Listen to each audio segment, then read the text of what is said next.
Mauri ora. We do have a quorum because we've got Terry on Zoom. We're all good. Thank you for checking because it doesn't look like that, but we can count. Apparently the COVID-related rules have extended out to December, so we're okay for quorum when we have Terry online. So kia ora, Terry. Thank you. So welcome everybody to today's Strategy and Policy Committee meeting. Please let me or Democracy Advisor know if you intend to leave the meeting, and please note that the meeting will be live streamed. We won't be having a morning tea break because we've actually only got 2 hours of hearings, so we thought we'd just get them done and then we can move on to the next things for the day. Apologies. At this stage, I only have apologies for lateness from Councillor Sparrow and Deputy Mayor Free. Are there any other apologies? Carl? Okay, so I move those. Do I have a seconder? Thank you, Councillor Matthews. Sorry, Councillor Foon for lateness. Councillor Foon for lateness. Okay, I now put the motion which has been moved and seconded, so we will vote now. You can change it. You can change it. You are welcome to if you want to. Someone don't know.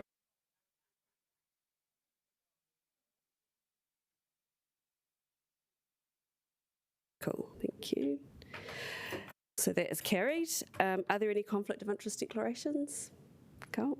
Confirmation of minutes. I move the motion that Strategy and Policy Committee approve the minutes of the meeting held on the 8th of October 2020, having been circulated and they've been taken as read and confirmed as an accurate record of that meeting. Do I have a seconder?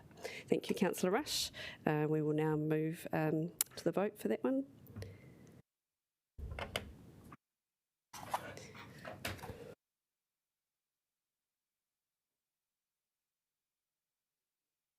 Cool. So that is carried. There are no items not on the agenda and no public participation because it's a submissions process. So what we will do now is we will get underway. Just to note, just with the lateness this morning, if we can just make sure we allow enough time to get here because it is a bit awkward when we're wanting to get underway and we haven't got a quorum, so we just have to maybe plan ahead a bit. Right. What's that? Telling the wrong people? Well, no, some people here weren't here in time. We really need to be here a couple of minutes before. So, okay, we're going to get underway. So I'd like to welcome Neville Wastebrod, who's coming to talk to us. And I understand Neville's got some photos to hand around. They are all different, so we will just sort of pass them around as Neville is talking. So Neville, you've got 5 minutes, and there may be some questions if you want to leave some time for that. But welcome. Yeah. Hello. Hi. My name's Neville Wastebrod. I live in the inner city at the bottom of Taranaki Street. And about 2 years ago, I decided to try and do something about the illegal rubbish dumping in the central city. All those photos are probably within a 50-metre radius of Ta'aro Park. So it's quite a small area that I've taken a sample with.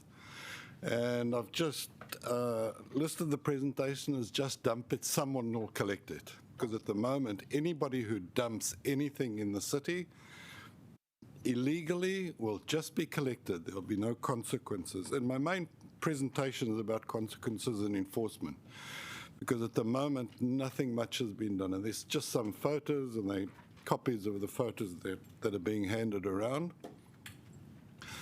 Warnings. I asked the question about how many warnings have been issued about rubbish dumping in the last year. It's 237 warnings. The number of fines over the last year for illegal dumping in the city are 2, which I find quite astounding.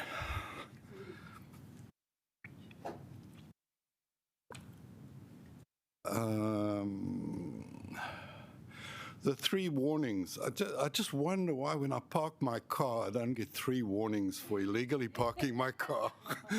And I fail to understand the difference. I think everybody in Wellington's aware that you can't just throw a rubbish bag in the middle of the street and expect it to be collected. And if somebody could explain to me why there's a 3 warnings rule or 1 warning rule. The fines at the moment are $300 in Wellington. The Litter Act of 1979 gives permission for the council to fine up to $5,000 per infringement. And I think that the easy-go policy of the City Council is not really working, because your chances of being caught 3 times dumping illegal rubbish in the city, I think lotto, you have better chances of being fined. Okay?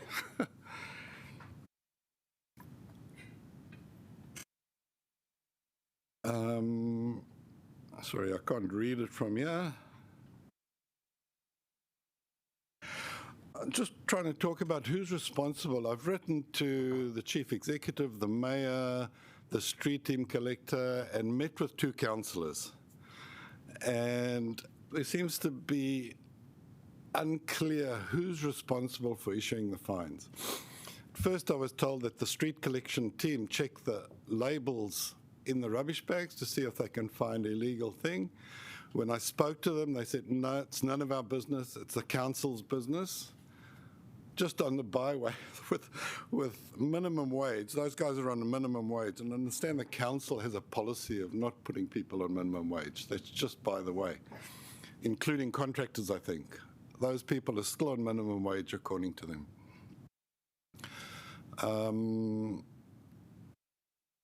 So who's responsible for it? The health authorities, the council, the street collection team. Nobody seems to take responsibility.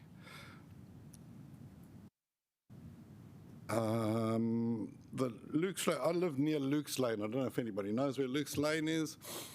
I had an incident with the building manager at Luke's Lane where I spoke to him about his tenants dumping rubbish in the street. I kindly got a phone call threatening me physically, had to report it to the police.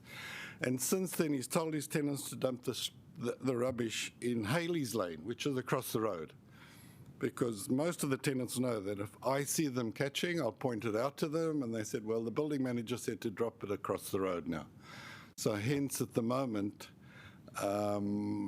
Haley's Lane is chock-a-block with rubbish every night. And some of the pictures you can see there, anything from furniture or whatever. I met with Laurie a couple of times, and I suggested that the council get a dedicated litter officer. We're one of the only cities in New Zealand who doesn't have a dedicated litter officer. During the restructuring of 2012, Wellington City Council decided that a litter officer wasn't needed. For what reason, I'm not sure.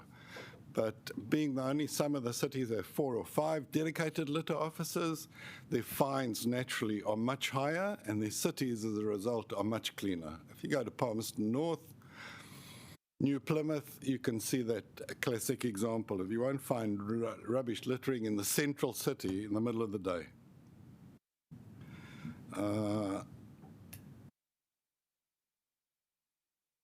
I'll just carry on. Right, you've come to the end of your 5 minutes. So I've come to the 5 minutes. Yeah, it goes very fast. Just the last slide to see what the consequences are. I've done a fair calculation, I think a fair calculation, of the illegal dumping costs, and in my estimate, it comes around about $1 million. Now, why the council can't hire somebody or 2 or 3 litter officers, I think it's a good payback. I'm happy to invest in that. Kia ora, thank you, Neville, for coming in to talk to us. We appreciate you taking that time. Thank you. Kia ora. I'm just thinking, should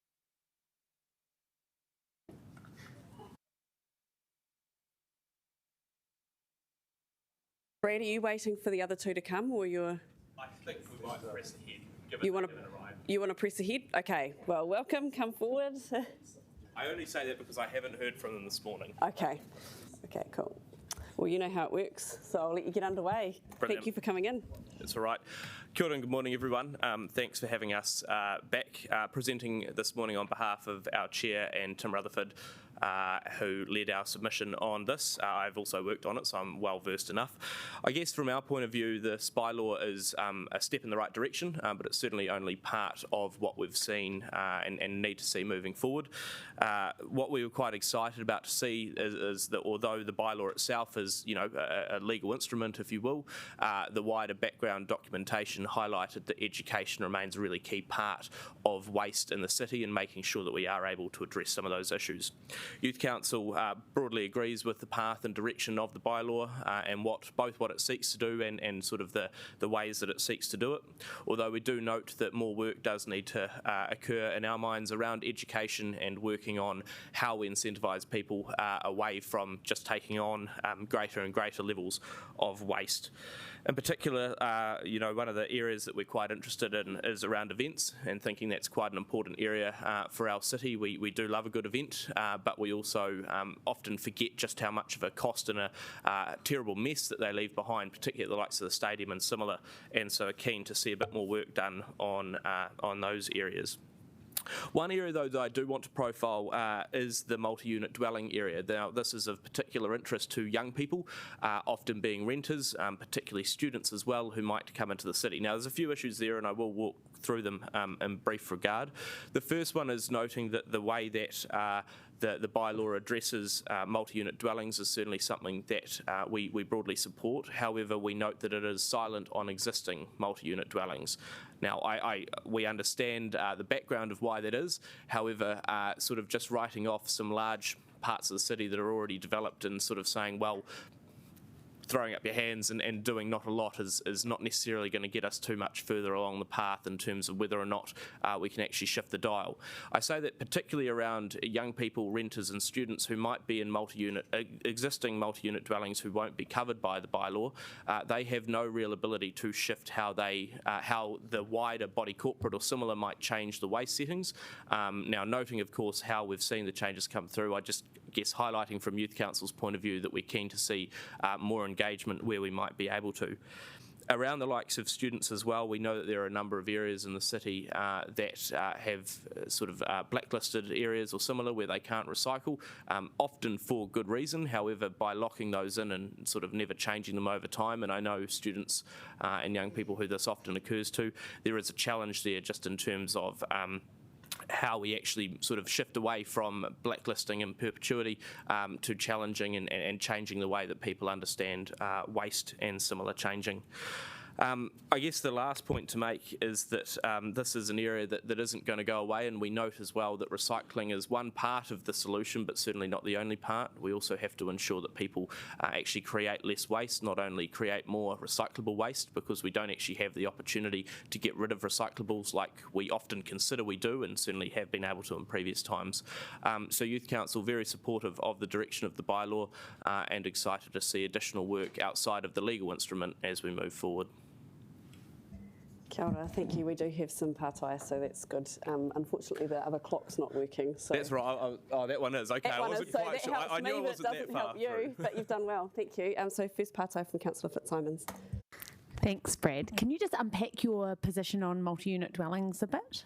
Yes, I guess, at the moment, from my understanding, the draft bylaw as it sits doesn't really have anything in there for existing multi-unit dwellings. In terms of for new multi-unit dwellings, it provides council with the ability to set out directions on what needs to be available in terms of areas for waste to be positioned, but for existing multi-unit dwellings there's no ability under the bylaw to sort of tell multi-unit dwelling body corporates or similar what can happen. That's my understanding. Am I wrong on that point?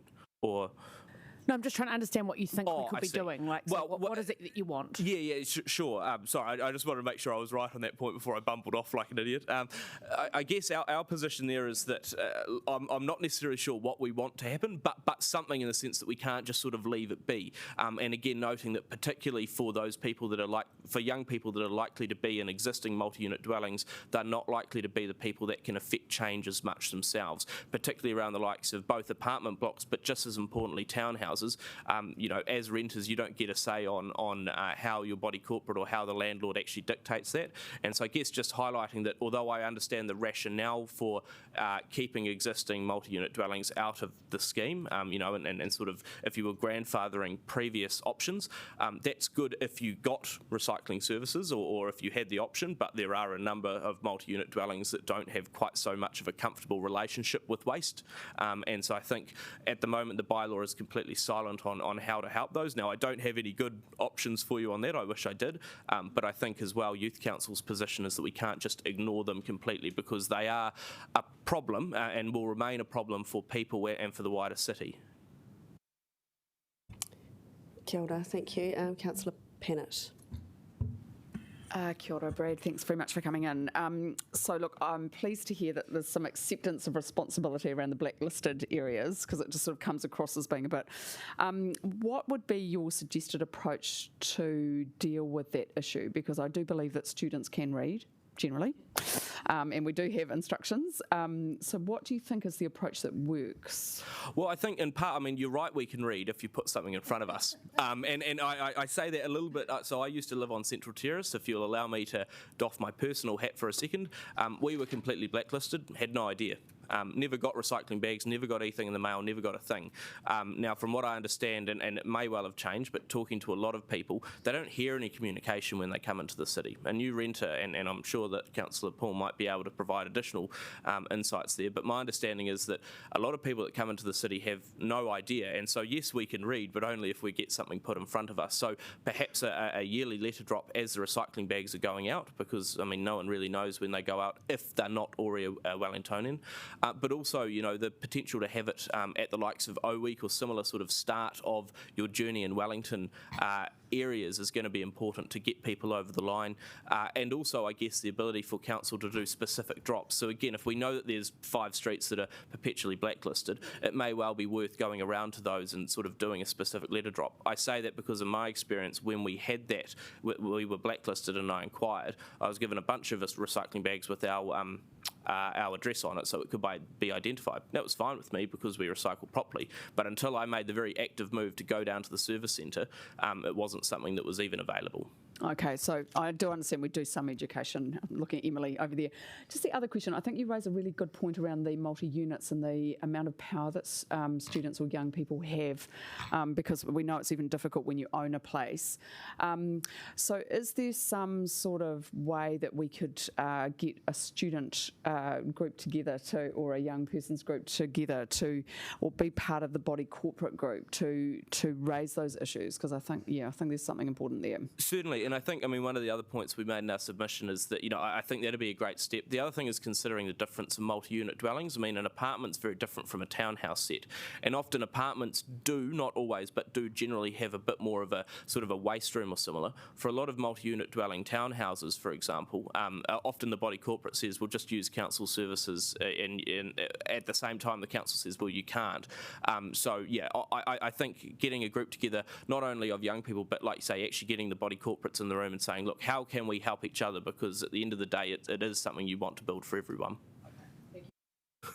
We do have a couple more questions, but I'll just do one more because I think we run out of time. Councillor Foon. Kia ora.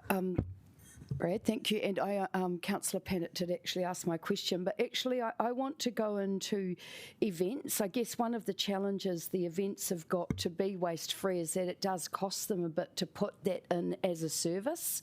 As a young person who's probably attending these events, how would you like to see that?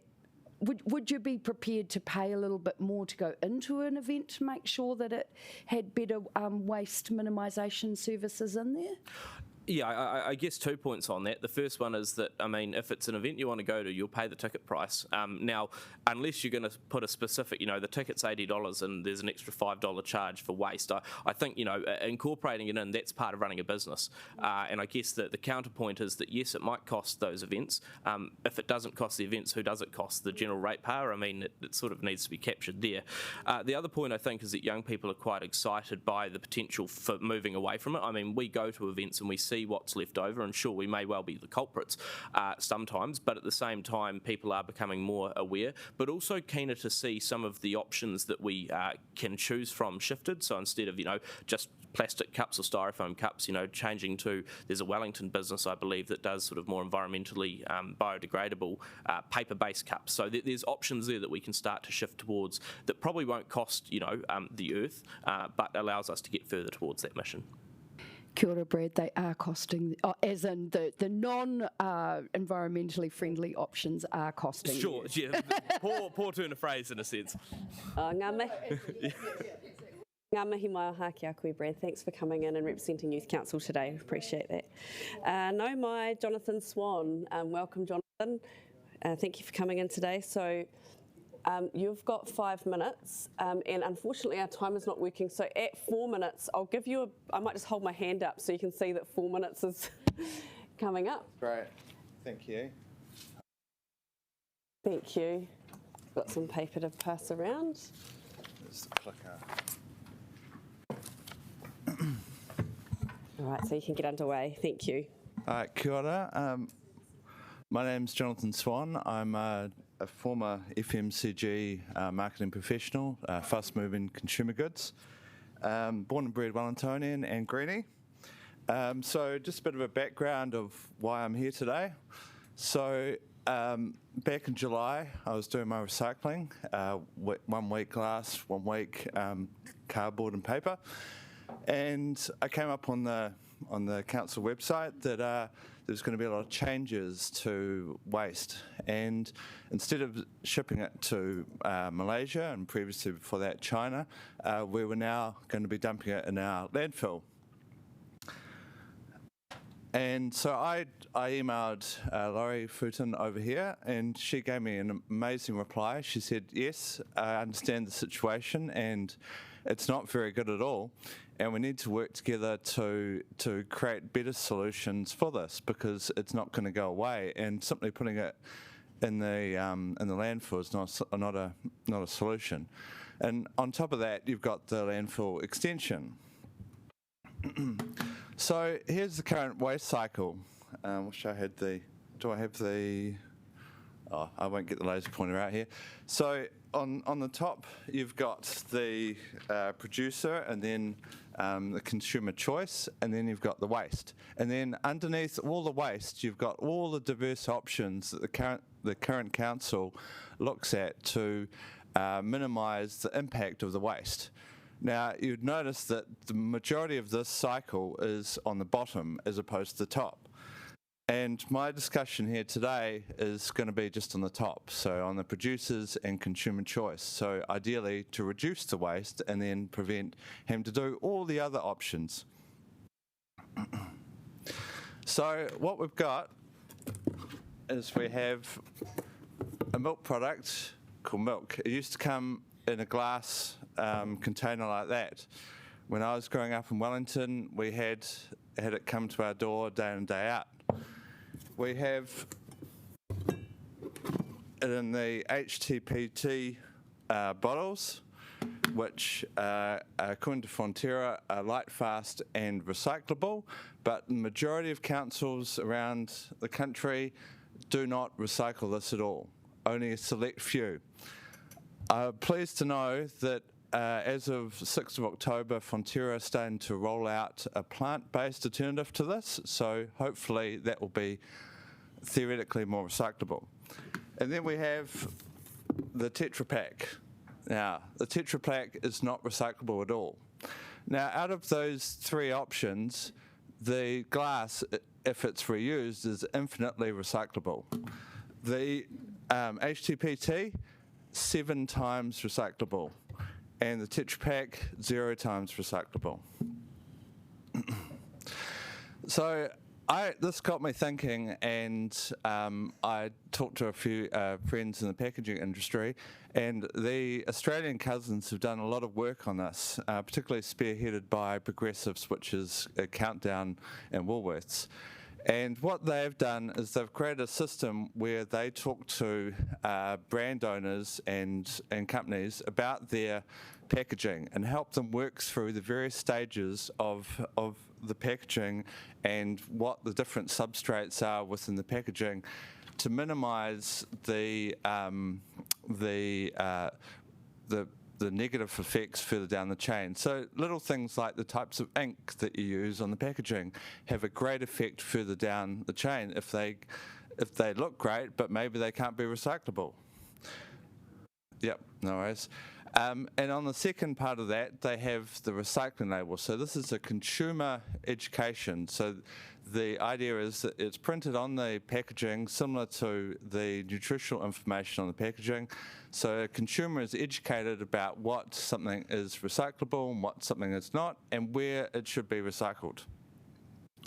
So the key takeaway from this is we need to educate the producers. We need to tell them of what substrates, what materials can be recycled and what is going to be the best for the environment.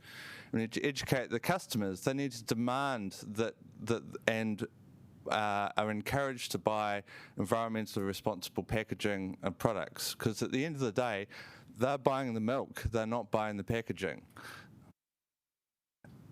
We then need to develop more sustainable packaging and therefore less waste in the landfill, and in my mind, ideally, we don't need to extend our landfill.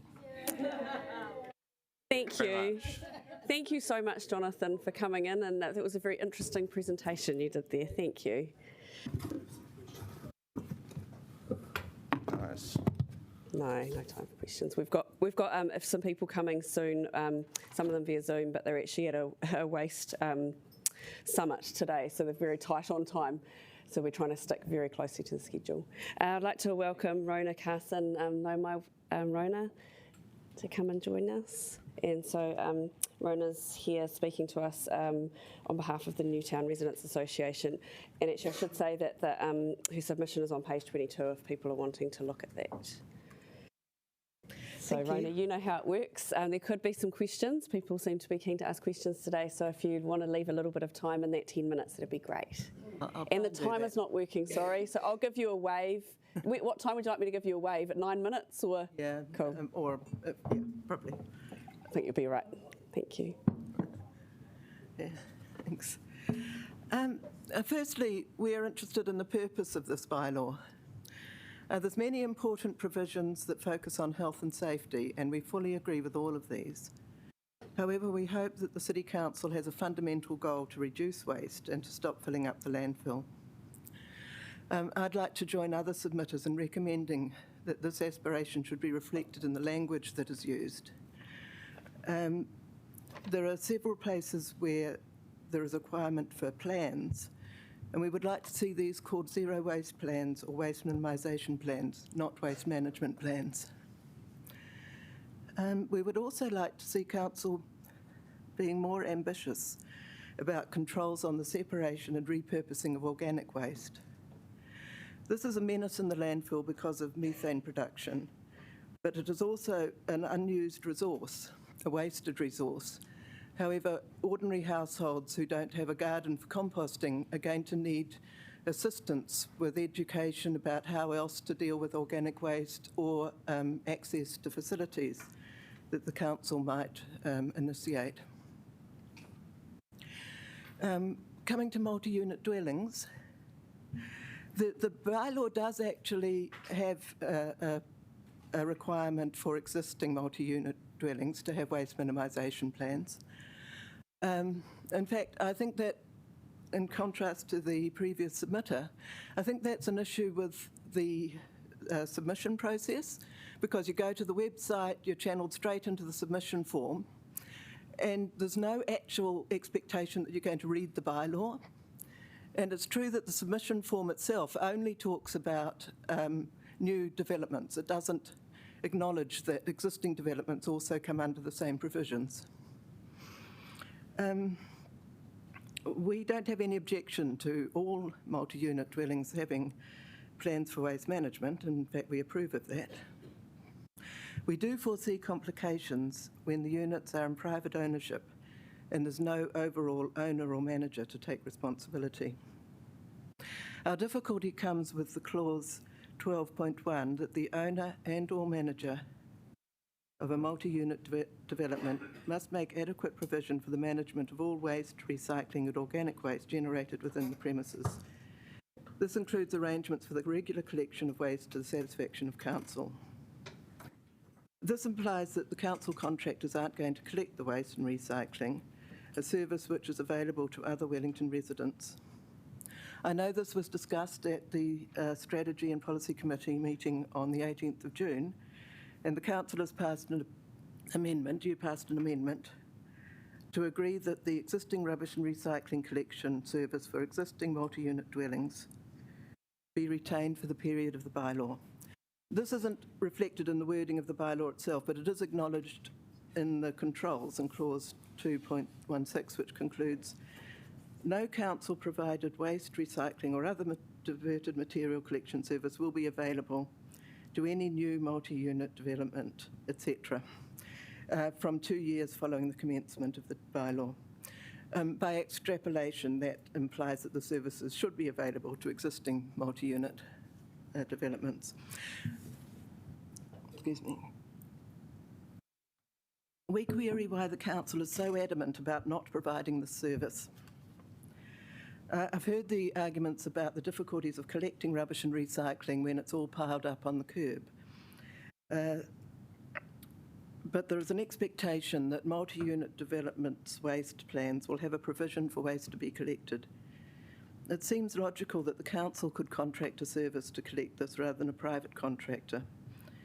This would not only be more equitable in service provision, but it would allow the council to have more direct influence over the quality of the service. We expect that the multi-unit dwellings making their own arrangements will provide a skip or similar for rubbish and another for recycling.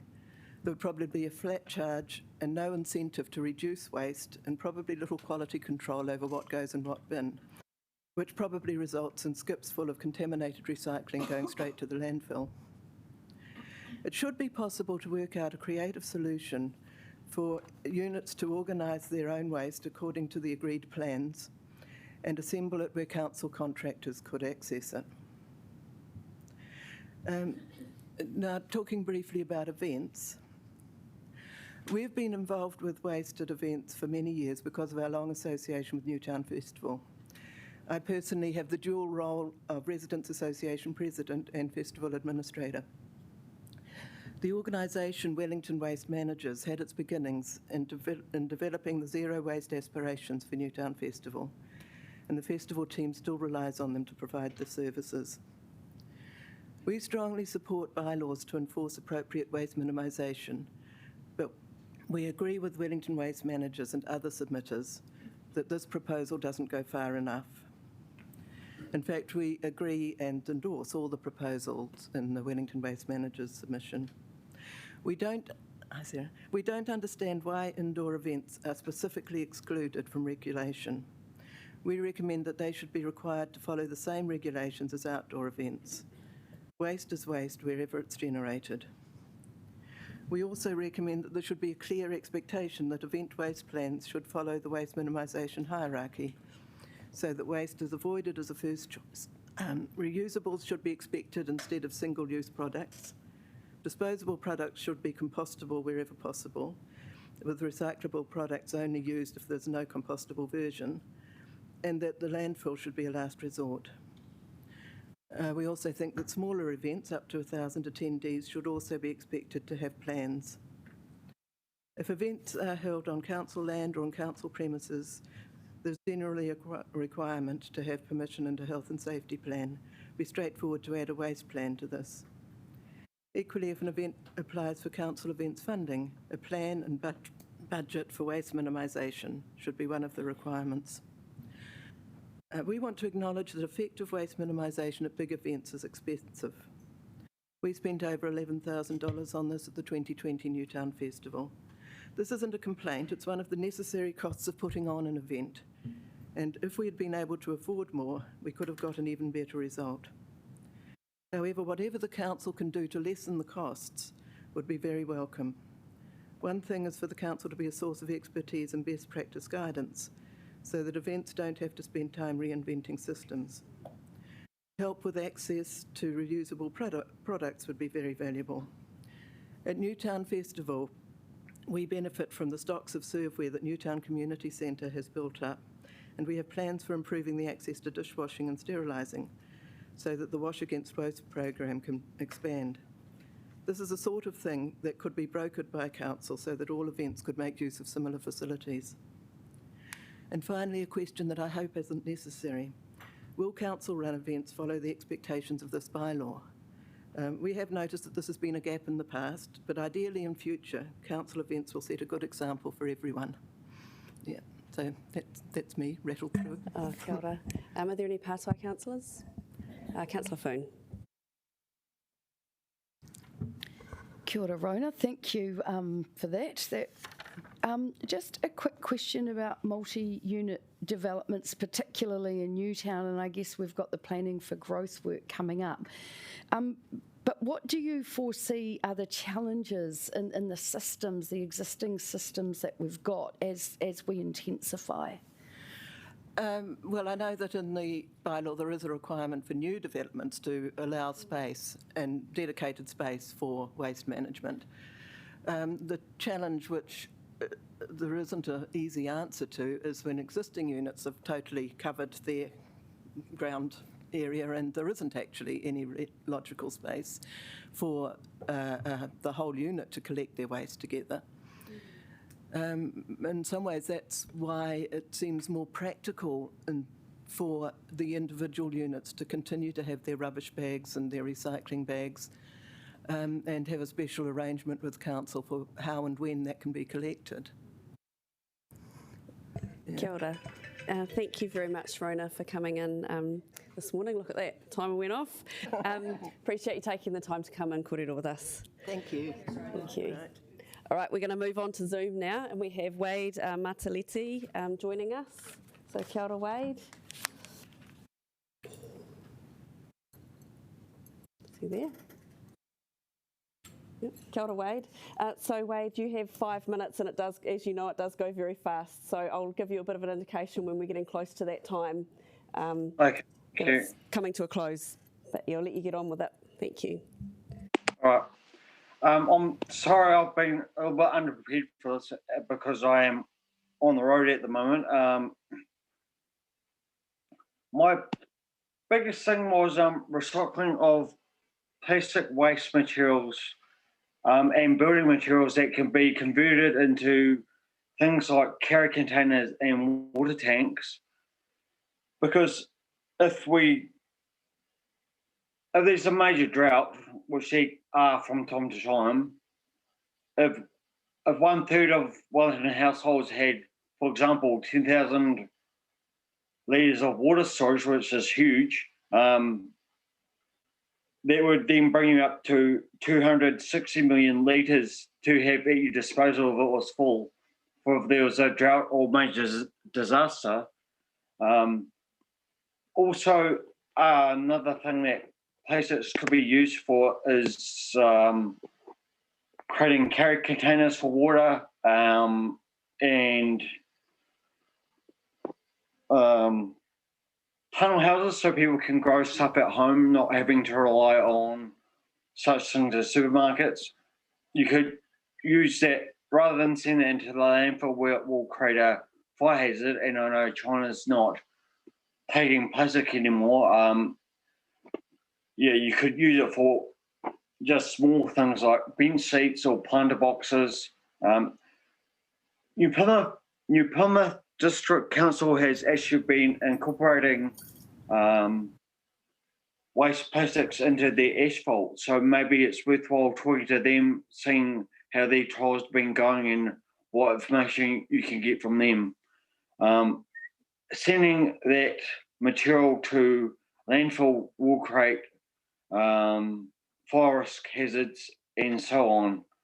And I was meant to have a lot more, but that's about all I've got, sorry. So any questions, I suppose, yeah, So sorry, but That's all good. Thank you, Wade. Are there any partai for Wade? No, I think you've been very clear. Thank you so much for taking the time, even though you're very busy and on the move. Thank you for doing this. Cheers, Wade. okay. Thank you very much. Well, Kia thank ora. you. Have a good one, everybody. Thank you. You too. Cheers. Kia ora. Bye. All right. Now I'd like to welcome Richard Moore, who's come to talk to us from Polly Palace. Welcome, Richard. Thank you for coming in. So, Richard, you've got 10 minutes, and I imagine there will be some questions for you in that time. So if you can allow a little bit of time in the 10 minutes, we'd love it. That time is not working, which makes it a little bit tricky. But I'll give you an indication we get to 9 minutes, but hopefully, you know, we might be into questions by then. Understood. So, thank you. They say don't get me talking. First up, Sarah Free. Thanks for contacting me when I went ballistic about the standards of your northern suburbs recycling. I'm pleased to report that it has been transformed. The contract has changed, and I have seen more change in that place in those last 2 months than I witnessed in 17 years working there. So I'm just saying that councillors, we can get our council officers to deliver good services. Sometimes they need a bit of a prompt, but it has been transformed. It is no longer the worst. It is now amongst the best recycling drop-offs, so good work. All right. This is tattooed with Wellington City Council. It's a G-cramp.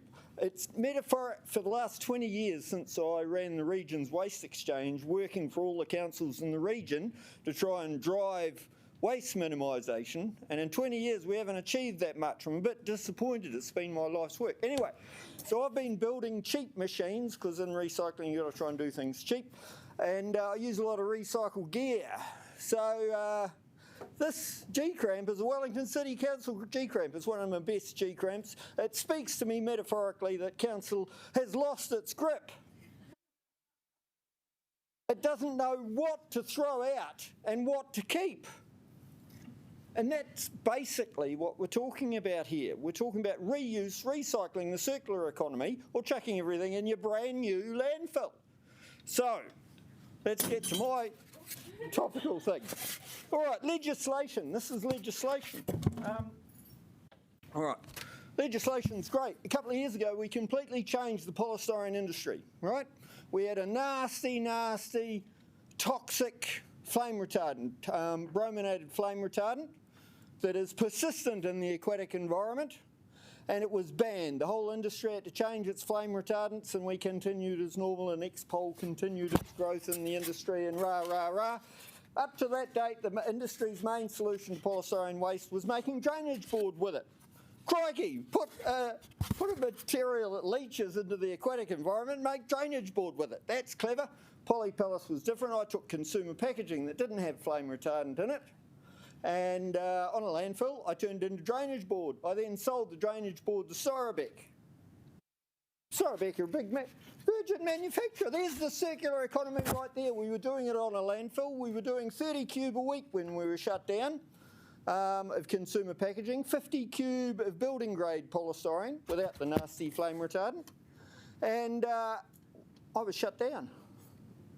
80 cube a week. That's not an inconsequential amount of landfill reduction. All right. So they used legislation. That's what we're discussing here, legislation today. So the legislation said that you cannot reuse, recycle any building grade polystyrene made before 2018. All right. Centreport had a huge cool store, one of the biggest cool stores in New Zealand that was damaged in the Kaikoura earthquake. Won all sorts of environmental awards.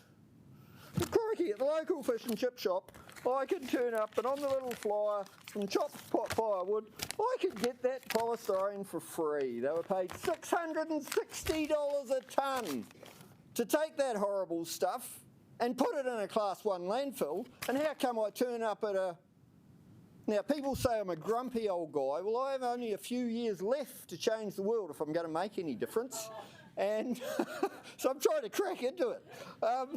And this is nonsense. I don't want your legislation with your bylaw to achieve the same thing. I want real change. The government's talking about phasing this out in 5 years. What's going to happen is they'll replace it with this. It's It's not polystyrene. It looks like polystyrene. It's polystyrene imposter. It's polypropylene or polyethylene. Polystyrene as a raw material is just as valuable as polyethylene. The fact that it can't be recycled is because of the nature of it being a difficult to compress foam. It's got nothing to do with the material. It's all to do with the way it's manufactured. Right, now the other thing is we don't want our buildings and infrastructure to break down and to biodegrade like we wish plastic would just bugger off after 6 months. We don't want that happening to our buildings, but unfortunately we seem to got it wrong. Plastics are hanging around and all our leaky homes will are turning biologically degrading. So the answer is take the plastic, put it in the built environment. The products that Polypellets make, we get 80% of the original market value. We displace the landfill material used. So 80% of the new price of Expol. After I was closed, I was asked to supply 2,000 cube to a road and construction job. Infrastructure. We're supposed to be big on that. 2,000 cube! Crikey, how big a hole in your landfill is that? So where's all the polystyrene that could have gone into that 2,000 cube? And I'll tell you, it's making the argument that you need a new landfill. You don't. What you need is a place where materials go and they get organised by clever buggers like me and put back into the economy.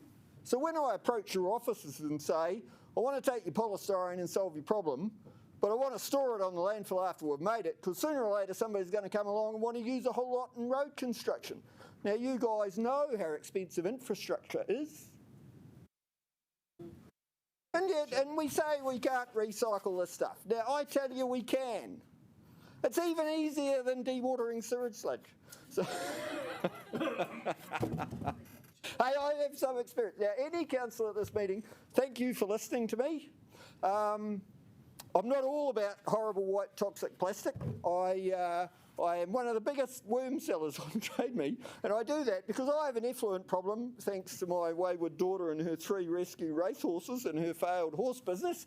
And I didn't realise it, but they poo a 20-litre drum of effluent every day. So what do you do with that? Well, the point is you hot compost it, because hot composting is the best sort of composting. I'm good on the best. And then the worms take over. Hell, I can get $20 for 2/3 of a cup of worms. Crikey, and that funds the whole show. Well, it's slightly more than minimum wage, but that's what recycling gives you. So in your bylaw, you've left this out. What's up with that?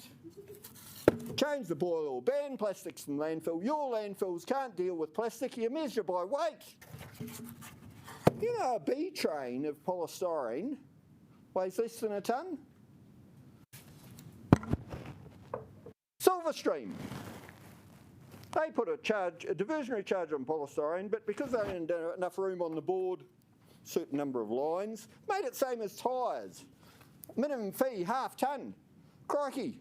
A half tonne is half a B train of consumer packaging. Oh, that's great. So you want to take 3 bags of polystyrene in your van to Silverstream, pay $150. You want to take a half a B train, $150. The landfill logic of that just defies me. So you can't put this stuff in landfill. You don't do it right. HBDC, the flame retardant polystyrene that's been banned should be going to your landfill and generating the revenue that you want from waste, but it's not. And consumer packaging should be being processed and put it into your infrastructure, and it's not. The solutions are right in front of you. Any questions? There are some questions. First one is from Councillor Pennant. Richard, I know you're a genius. Can you, look, we've got the waste system, I think you and I agree, is broken. There's so many things that need to be done in terms of getting rid of the sludge and getting to the circular economy. What would your top 3 priorities be to get really into that journey? You've got to remember that plastics recycling is one of the most polluting and corrupt businesses on the planet. And I've just demonstrated that corruption comes right into our council offices, right into our legislation, and right into our operational practices, right? So my feeling is you got to take easy runs on the board. Polystyrene out of landfill, it doesn't work for you, it works for me. Get it into your built environment, take it from somewhere where you don't want it, because if you put it in your landfill, it's just going to blow out and blow all over Zealandia and blow around, and then it ends up in the environment. And then you get the Minister for the Environment saying, we can stop this by banning at the border, making Centreport responsible for it. And hello, easy runs. Ban it from landfill. Take your HBCD polystyrene into landfill, and the question is, well, how do you do that? The answer is you actually do it properly. You don't leave it to the waste industry, which is a bunch of rag and bone men. You have to basically have a place where the polystyrene goes or gets certified and says, this can go to landfill, that doesn't. And that's the way it should be done. But I was kicked off a landfill, and I was quite keen on filling that role, but anyway, we're a part of e-waste services now. They're doing e-waste and stuff, so good job. Well, thank you very much, Richard. That was a very dynamic presentation, and I feel like I learnt quite a lot in a very short period. So thank you. I'm sure my colleagues did too. Anybody want a pack of worms? Just flick me an email. Actually, I might be first up. My worm farm is dried out. Everybody should have a worm farm. So great. Kia ora. Thank you, Richard. Appreciate that. Yeah. You want it?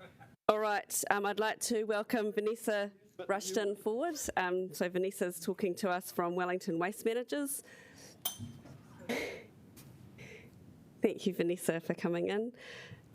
I know that you're having a busy day. You're juggling this and the Waste Summit, so is that right? No, I'm not at the Waste Summit today, but I do have a day job, so I have to skip out for that. Well, thank you for coming in today. So you've got 10 minutes, and unfortunately this timer isn't working, but I'll give you a bit of an indication. We're getting close to 9 minutes. That we're getting close to the end, but there could be some questions, so if you want to allow some time, that would be great. Thank you. I'll aim for that, thank you. Tēnā koutou katoa, ko Vanessa Rushton taku ingoa. I'm here as the chairperson of Wellington Waste Managers, and I want to thank you for the opportunity to speak to our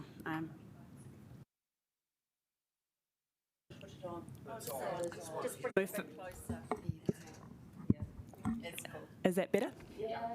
Thank you. So I just want to thank you for the opportunity to speak to our submission, and I would like to also acknowledge our sector colleagues with whom we contributed to a joint submission who will be speaking up next. We stand by them and the messages that they will also deliver shortly. So Wellington Waste Managers are an event waste minimisation service provider to the events industry in the Wellington region. We are the progeny of a small group of residents who in 2012 took the waste management reins of our local festival in Newtown and built up a bespoke system to divert and minimise waste, to educate the public and to hopefully inspire other events to pick up their game when it came to event waste, because at that time very little was happening on the front of event waste minimisation initiatives. So since 2012, the initial group has received several grants from your Waste Minimisation Seed Fund to progress certain initiatives. And these include the Wash Against Waste service, which is now available for hire from the Newtown Community Centre. And if you don't know about that, I encourage you to recommend events to approach Newtown Community Centre to hire that reusable service. We've also received a grant to train up a group of waste managers and a further grant to professionalise our group of new managers into this current ropu, which is Wellington Waste Managers. So I want to acknowledge your support for these initiatives and the mechanism for progressing good initiatives in this city. I also wish to acknowledge your efforts to build capability across the event sectors with your event workshops, some of which we have facilitated ourselves, and your vendor guidelines and event planning documentation.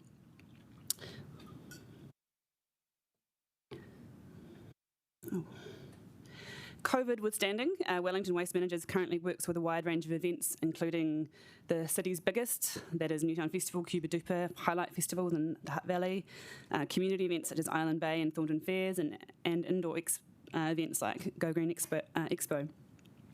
We offer full event waste management services, which covers waste planning, infrastructure, working with mobile food vendors on their packaging, staffing, management on the day, waste auditing and providing waste reports.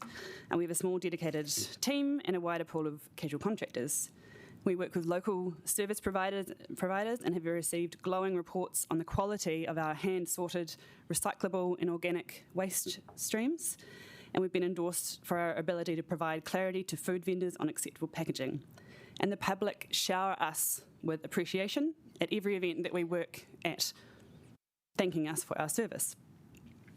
While it might sound like I'm asking for congratulations for our mahi, I want you to know that I consider our work to be a very tired sticking plaster on a festering wound. While I applaud my team for fastidiously hand-sorting people's discarded single-use packaging, I despair that we are propping up a broken system that's planted squarely in the linear economy. So what I'd like to know is, what is the plan to transition to a circular economy in this space? While I applaud our volunteers who give freely of their time, including Laurie Foon, thank you, to educate the public at events on single-use packaging, I despair that we are not using their time to run reusable systems at these same events, and that we're missing opportunities to showcase the importance of moving away from single-use packaging. So who will provide leadership here? While I applaud Wellington City Council for the grants you've provided, I despair that you won't be courageous at this opportune moment. So will you provide leadership here? Great. Our view is that having optional waste policies for events has to become a thing of the past. As I'm sure you're aware, our own landfill is almost full, and our oceans are choking with plastic, which I've seen flying over your fence line at the tip and falling into Wellington Harbour at waterfront events. We have real momentum at the government level with announced plans to phase out single-use and problem plastics, and a huge groundswell of support from the public who want to see regulation to address outdated systems. We must look to the future and commit to changes that our grandchildren will be proud of. So we implore you to not miss this once-in-a-10-year opportunity to be bold. We will support you as Wellington Waste Managers, and we will support the event sector in Wellington to evolve in a much-needed planet-friendly direction. And I think most importantly, the public will support you. They celebrate every effort we make at events to minimise waste and want us to go further. So don't be afraid to move away from outdated system. If there ever was a time, it's now. We have provided a detailed set of recommendations in our submission, and we encourage you to read those closely. But I want to speak to a few points in particular. We support the requirement that event managers produce waste management plans before an event, but we suggest you be more aspirational. We think they should be called zero waste plans rather than waste management plans. We think these plans need to consider the waste hierarchy so that waste prevention and reduction and reuse of resources is prioritised over recycling. And we would welcome the opportunity to be involved in the development of the zero waste plan template. We think these plans need an approval and compliance process. What are your plans for this? What will be your response to events that do not produce plans? We recommend you run a procurement process that appoints a preferred supplier panel, and we would like to be involved in all stages of that. We recommend that event managers be required to submit waste management plans 90 days out for events for 10,000 plus attendees. With the big events that we currently work with, we're already working with them 5 to 6 months out from an event. So it's no big stretch to put that market in place 3 months out. For events with 1,000 to 10,000 people, we think we could probably manage 60 days. So we suggest that that could be appropriate there.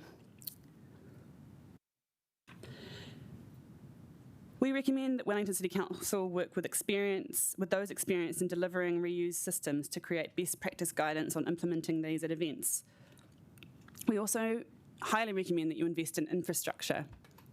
So we're currently preparing a submission to your grant, your Waste Minimisation Seed Fund, to build a trailer and manage an events trailer that would stock reusable crockery and cutlery and dishwasher and so on. So we hope you'll take note of that and consider it as a really key piece of infrastructure that can support better outcomes for event waste in Wellington.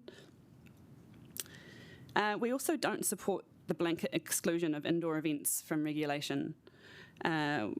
indoor venues usually have the infrastructure to run reusable systems, such as their own massive sets of plates and cutlery and so on, and dishwashers. So they're ideally placed to have these systems in place.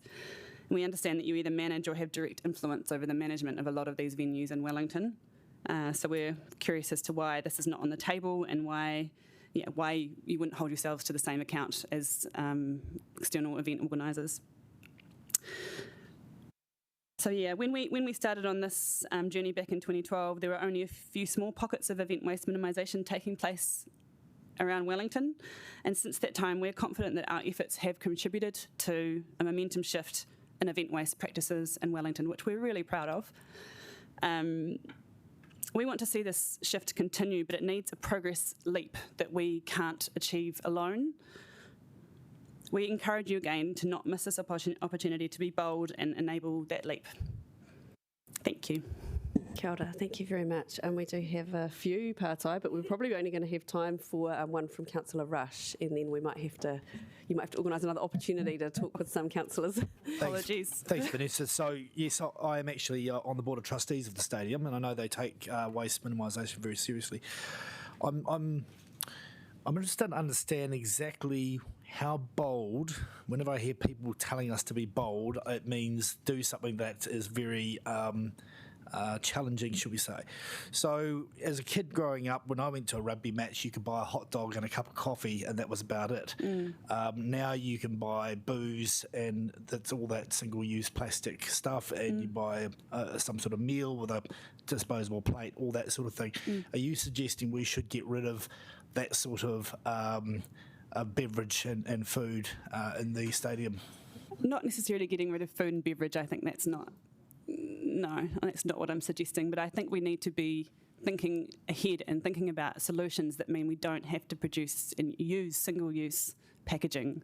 I realise there's large-scale events and venues that we're talking about, but I do think we need to just put our heads to it and find solutions for these big problems, because we just can't keep producing massive quantities of rubbish. We've just got to be smarter about it. You don't have a solution. Okay. Thanks. Kia ora. Thank you very much, Vanessa, for coming in to kōrero with us today and for your wero, those challenges. It's important for us to take those on board, so thank you. Thank you. I'm sorry I went over and didn't allow enough time for questions. It's all right. No, your presentation was very helpful, so thank you. It's just a short period of time. Thank you. So we're now going to move back onto Zoom, and we have Hannah and Polly joining us. So they are representing the joint submission. So it's from the Rubbish Trip, Sustainability Trust, Wellington Waste Managers, and Kaicycle. So lots of experience here for us to hear from. So you both have 10 minutes, and I don't know whether you'll be able to allow any time for questions in there, but I'm sure there will be. So I'll give you an indication when we're getting to 9 minutes. Cool. Kia ora, everyone. Kia ora, councillors. It's a pleasure for us to be here today. We are speaking on behalf of a joint submission that we made on the bylaw. And so I'm here representing, my name's Hannah, here representing the Rubbish Trip, my colleague Polly here from the Sustainability Trust, and Kate in front of you in person from Kaicycle. And Wellington Waste Managers also submitted, and you've just heard from Vanessa. So we're going to give 3 key areas of feedback today. I'm going to talk to the ambition of the bylaw, Kate's going to talk to organics, and Polly's going to talk about accountability and education. Overall, we want to say that we're really pleased to see this bylaw. It's well overdue to have a bylaw dedicated to waste. It's really great to see it's being regionally developed for consistency, and we're pleased to see the broad framing of the clauses with potential to be fed in with controls, because that gives a greater flexibility going forward. In terms of the ambition, we do feel that this bylaw could go much, much further. It doesn't really reflect where we are in 2020 globally in terms of the growing zero waste and circular economy concepts. The language used in the bylaw is very old school, centred around concepts of waste management. Not even waste minimisation is mentioned, let alone zero waste or the circular economy. In particular, we'd like to see far more clauses directed to activity higher up the waste hierarchy, waste prevention, reduction, reuse. So the clause for construction and demolition is probably the best in this regard because it talks about reuse, but it's really a missed opportunity in areas like events to be looking at reuse systems to prevent and reduce waste. And to go to Councillor Rush's comment before, there are systems all over the world for reusables at events. I'm happy to provide information on those. We also need to see a clause dedicated to hospitality. Hospo is such a massive part of Wellington's economy and really could do with far more support, guidance and direction around waste prevention, reuse, better organics management, and sadly, even recycling. It's really great to see that the controls mandate that occupiers and owners must separate green waste from general waste. We'd really like to see this compulsory separation extended to all organics and to recycle it. It's 2020. Everybody, including commercial operators, should be required to recycle. The bylaw finally is quite collection oriented. So very much this idea that people put things in a bin and it sort of gets taken away and disappears. That's fine, but there's also scope to consider more decentralized on-site approaches, particularly for organic waste. And Kate will talk to that for a bit. So I'm going to pass to Kate to talk about organics now. And I'll just apologise because I had Kate written down as going next, so I'll give you collectively a little bit more time because you said 10 minutes for each lot, so I'll give you sort of a 20-minute collective opportunity to speak. Kate is going to talk next, but she's just talking briefly to this. Yeah. Cool, that's fantastic. Cool. Thank you. Kia ora koutou, thanks Hannah. So yeah, with organics, we would like to see more ambition around organics. This is a valuable waste stream and a huge proportion of what goes into our landfill, obviously. And diverting organics from landfill represents one of our biggest opportunities to address landfill emissions and as well as many other issues beyond the waste silo. So we do note that the controls include a limit of 10% green waste being put into council waste receptacles, but are silent regarding food waste currently. It's not clear if or how this limit would be communicated or enforced as well. We do acknowledge that there are a wide range of barriers that council face in terms of waste issues in general, especially organic waste. But we do want to see some more ambition here with organic waste in the controls. There is a current low local composting capacity, of course, which is a factor here, which may seem like a kind of a chicken and egg scenario, but we do think that huge wins can be made nonetheless by pushing up the waste hierarchy, as Hannah was talking about. About half of household food waste is avoidable, so it could have been eaten but wasn't, about 1.5 kilos per week per household. So if we could see a limit on food waste being placed in rubbish bins, together with food waste avoidance efforts and incentives for home and community scale composting, we could really substantially reduce organics sent to landfill in this way, without even having a curbside collection system. So I do want to acknowledge the great work that the council is already doing in this space, with the including the Patakai home composting trial and funding Kai Cycle and Sustainability Trust's community compost hubs project. So thank you. And just going on to quick notes about multi-unit developments, we'd like to see the specific requirement of separation of organics in these, as well as landfill waste and recycling. We'd also like to see on-site composting being prioritised or encouraged where possible, especially for new developments or renovations. This should be cased out. There are multiple scalable options for on-site composting that could be looked into.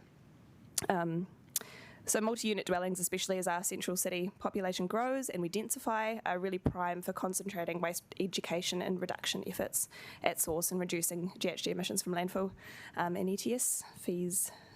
Also, just quickly, we'd like to see a ban on Insinkerators. The separation and management of organic waste and multi-unit dwellings should preclude Insinkerators and other systems that add organic waste to our already dire water infrastructure and sewage sludge issues. The degradation of food waste, which is a valuable nutrient-rich resource, degrading that by adding it to the sewage stream is a wrong direction and has a huge opportunity cost. So I'll just leave it there and pass back to Polly. Thank you. Kia ora. So we welcome the requirement for waste management plans for construction and demolition waste, events and multi-occupancy buildings, but we do think these should be framed as waste minimisation plans or zero waste plans. The bylaw must be really clear about what triggers a requirement for evidence that plans have actually been implemented and detail what action is going to be taken if the plan isn't achieved. Without monitoring and enforcement, the bylaw is really going to lack teeth. We really support the waste contractor licensing proposed. Greater duty of care is needed. Businesses currently don't trust that their recycling won't end up in landfill. but the licensing process must avoid unintended impacts on smaller community-focused contractors.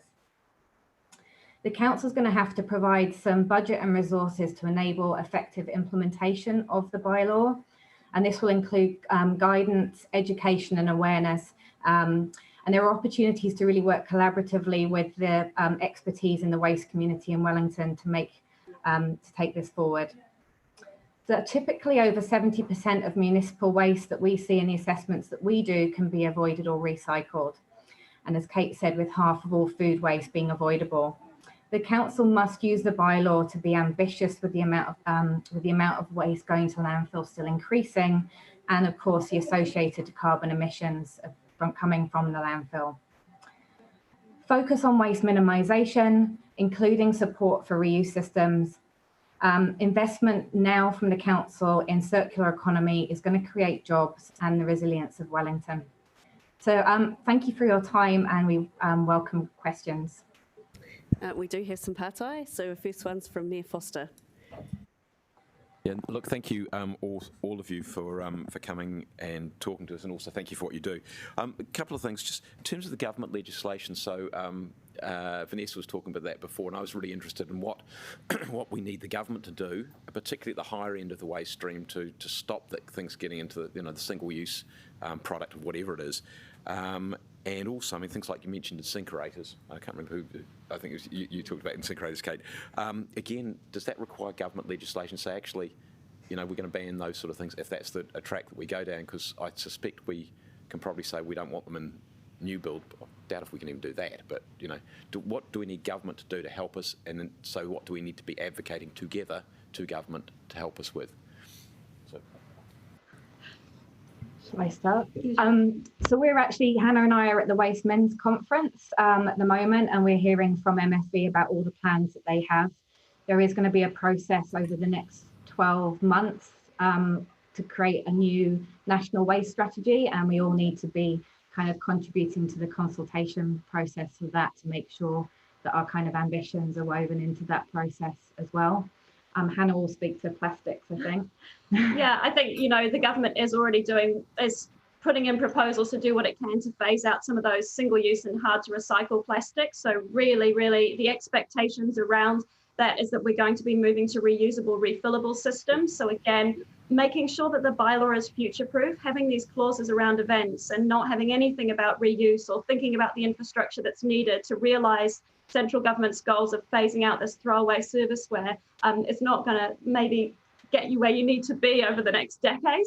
And in terms of Insinkerators, I think there's scope in the bylaw to really give some guidance around what is appropriate waste management systems within multi-unit development. So again, thinking about what can be dealt with on site, and perhaps giving more of a focus towards having space set aside for composting would be an appropriate way of getting around maybe the incinerator issue anyway.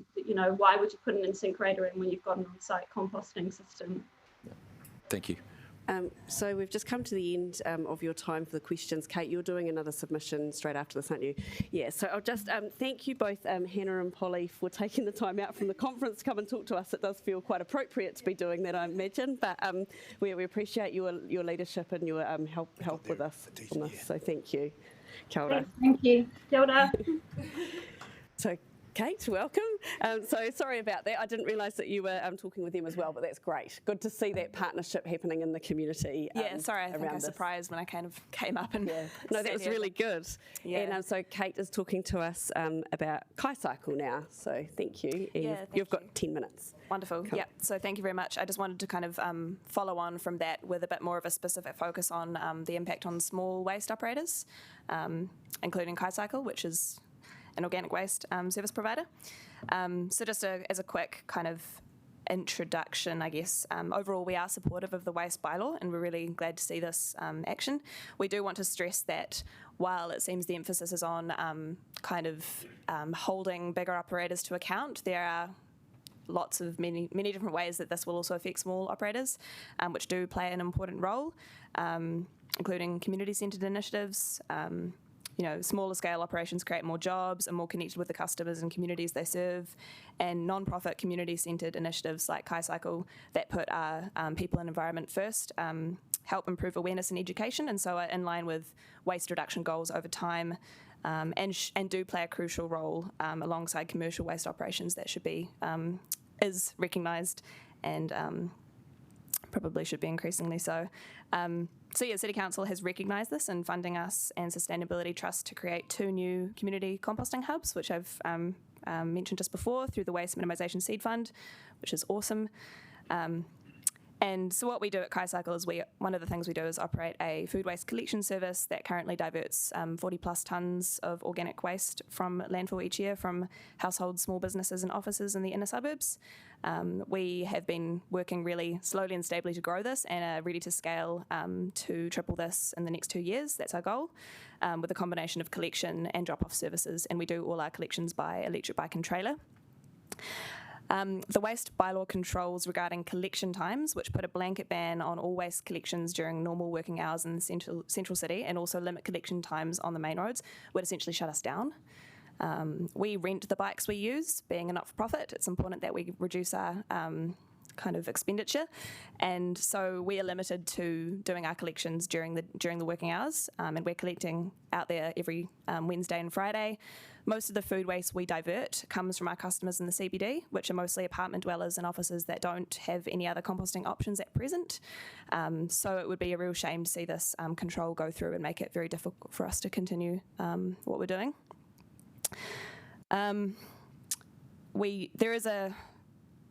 the controls, it does say there's a possibility to have an exemption made based on congestion. But this looks to be a fairly drawn-out process and will add another barrier to small operators, especially not-for-profits like us.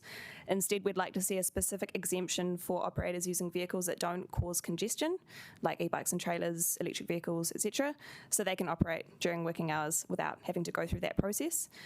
We do need to scale down and decarbonise our waste system as part of moving to a low-waste, low-carbon city, so small and electric vehicles will play an increasingly important role in our local waste systems. That's my main concern that I wanted to share with you today, so thank you very much for the opportunity. I also wanted to talk about waste operator licensing briefly. This will be really good for data collection, but we are concerned that this will also have a higher impact on small operators in terms of licensing fees, administration and time frame. I can certainly imagine smaller operators having to wait longer to get through the licensing process, and that could put us out of action potentially. We would need to become a licensed waste operator as we're processing more than 20 tonnes a year. As I've already said before, we have a not-for-profit and our composting service charges cover our current overheads and don't leave a lot of wriggle room for extra costs. So there does need to be a sliding scale for licensing fees that takes into account operation size and for-profit, not-for-profit business model. Requirements for data collection also need to be reasonably achievable for small-scale waste operators like us. I do just want to mention that we do already capture collections data. So with the controls, kind of broadly speaking, do agree this is really positive and enables us to bring in further changes to track towards waste minimisation outcomes without having to go through the whole bylaw process.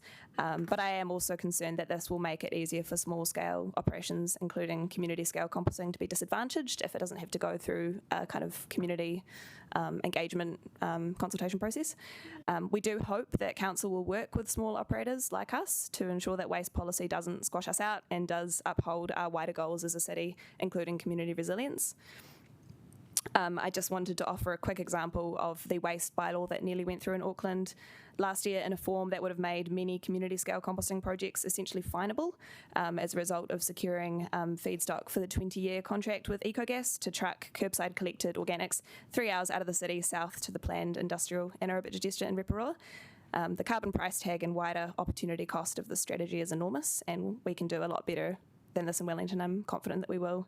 and that includes supporting localised composting as a key part of the solution for maximum waste reduction, GHG reduction, job creation, food security outcomes, etc. So we're really more than happy to engage with City Council as much as it will be useful to ensure that the bylaw and controls and further action in the space will lift up, not cripple, localised composting solutions now and into the future. So thank you very much, and I'm happy to answer some questions. We do have some pātai. So Deputy Mayor Free has one. Yeah, look, sorry, this might have been better directed to the previous submitters, but you were kind of part of the group. So I was really interested in what they said about Insinkerators and they being not a great thing. Is there actually any evidence that we can refer to? Are you aware of anything that we can kind of refer to get some more information on that? I'm mainly basing that on the concept of food waste being put into the sewage stream, which is just a really, once those kind of nutrients go into the sewage stream, they lose a lot of value because then they're mixed in with, microplastics, contaminants, every kind of thing, and goes into that infrastructure that is super water and energy intensive to process, and eventually ends in landfill. So it's kind of more about how can we maximise nutrient recovery and actions further up the waste hierarchy and actually use that, make the most of that nutrient stream. So personally, I do hate them and I've always thought they're a bad idea, but I wondered if there's actually some sort of more scientific objective evidence. We'll move on to the next part because time is trucking on. Councillor Rush. Thank you. Yeah, I find Insinkerators the most practical thing in the kitchen, to be honest. Certainly not me. And so we are actually tomorrow talking about a silage minimisation project, which will effectively take waste, which will include organic waste that goes down in an incinerator, and reduce it to 2/3, I think, of the size. No, 2/3 of the emissions, but 80% of the size, and could result in a type of compost, fertiliser and so forth. Is that something that you would support? In short, no. I think that where possible, organic waste needs to be captured closer to source and put into localised composting solutions, because that just enables the best, highest quality product of compost. The fertiliser that you can get out of anaerobic digestion is carbon, like a lot of the carbon's been taken out in that biogas production process, and so it's got less value in terms of building long-term soil fertility, and it's also gone through that sewage stream, so it's going to have contamination issues with microplastics and other things that you might not want getting into the soil. So just the further that we can separate organics at source and process them locally through composting is ideal. And I do worry about investment in a sludge solution, and would just like to express that it would be great to see that not becoming a catch-all for wider organic waste streams. Yeah, but just retaining the value as much as possible. Councillor Foon. Kia ora, Kate, thank you. Just want to go to the blanket ban of timing when waste collections. So that's quite, thank you for bringing that to our attention, because obviously there's not the intention. Just looking at the future, do you see Kai Cycle ever using a vehicle, or is it the intention of the model to maintain a bicycle or a small vehicle collection? I mean, what does it look like for you guys? It may. I mean, we're very bike-based at the moment, and the model that we're trying to work towards increasingly is having a focus on drop-offs. So having people drop off their organic waste to a local hub, and so we can keep the collections to businesses and people who can't actually walk it to a zone. And that's part of our goal, to actually kind of bring people further into the wider food system that's part of, and the community building outcomes. But there is potential that as we scale, that we would look to using EVs as well. It's just not something that's kind of further along the track than what we can see at present. Yeah. Kia ora, and very quickly, Mayor Foster. Thanks, Kate. And completely agree with you. Doing it through the sludge is the most expensive way you could possibly think of dealing with that as well. So my question is just, can you just tell us how the community composting works, staffing, all that sort of thing, how, to make it practical? Because obviously if we can roll those out, that's an potentially a great initiative. Yeah, absolutely. And I'm actually doing a presentation on the 5th of November about kind of the model for this, the scalable model for community scale composting.